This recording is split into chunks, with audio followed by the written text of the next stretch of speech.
America के राष्ट्रपति Donald Trump ने कुछ खास इलेक्ट्रॉनिक सामानों को जवाबी टैरिफ से छूट देने का ऐलान किया था। इसमें स्मार्टफोन, लैपटॉप और कुछ अन्य तकनीकी उपकरण भी शामिल किए गए हैं। इसे लेकर चीन के वाणिज्य मंत्रालय ने कहा कि अमेरिका जवाबी टैरिफ को जैसे गलत नीति को रद्द करे और आपसी सम्मान के सही रास्ते पर लौटाए। जवाबी टैरिफ को लेकर अमेरिका और चीन के बीच व्यापार युद्ध छिड़ा हुआ है। दोनों देश एक दूसरे पर भारी भरकम टैरिफ लगा रहे हैं।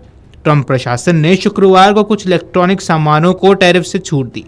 इसको लेकर चीन ने अमेरिका से अपील की है। चीन ने कहा कि इलेक्ट्रॉनिक सामानों की तरह ही जवाबी टैरिफ को पूरी तरह से खत्म किया जाए।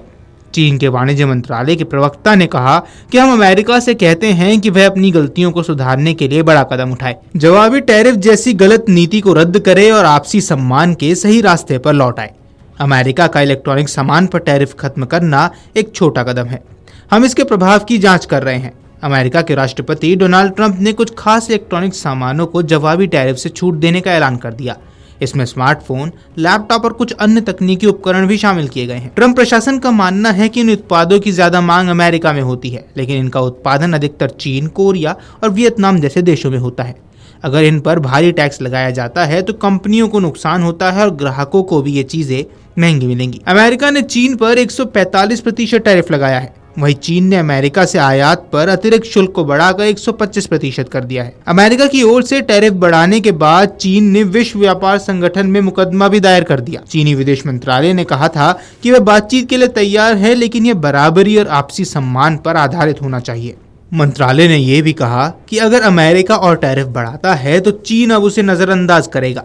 आपको बता दें कि इससे पहले चीन के राष्ट्रपति शी जिनपिंग ने यूरोपीय संघ यानी EU से आग्रह किया था कि वह अमेरिका की एक तरफा दबाव बनाने की नीति का मिलकर विरोध करे। बता दें कि चीन और अमेरिका के बीच व्यापार युद्ध तेज हो चुका है। आज चीन ने अमेरिका के सामान पर 125% का टैरिफ लगा दिया।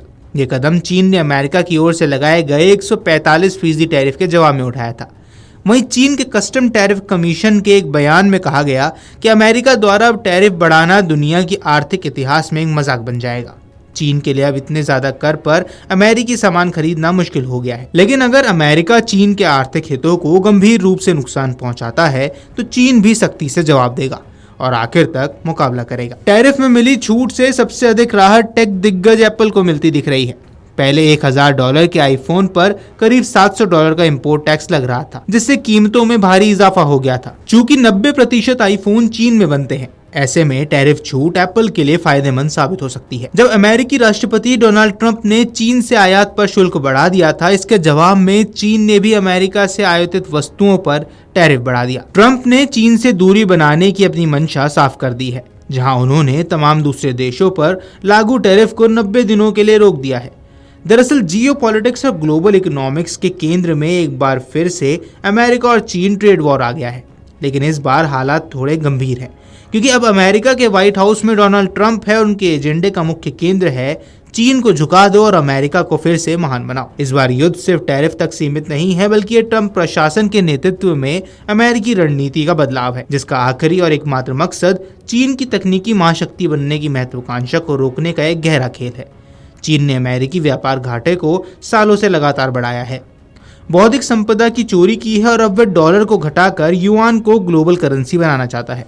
इसलिए ट्रंप ने एक के बाद एक कठोर फैसले लिए हैं। अब ऐसे में चीन की अमेरिका से की गई अपील से क्या ट्रंप चीन से बातचीत करने के लिए तैयार होते हैं या नहीं, ये देखने वाली बात होगी। Video desk Amar Ujala. अगर आप ये वीडियो YouTube पर देख रहे हैं तो हमारे चैनल को सब्सक्राइब कर बेल आइकन दबाएं और Facebook पर देख रहे हैं तो हमारे पेज को लाइक करें। 8 मिलियन प्लस सब्सक्राइबर, आपके इस भरोसे के लिए बहुत धन्यवाद।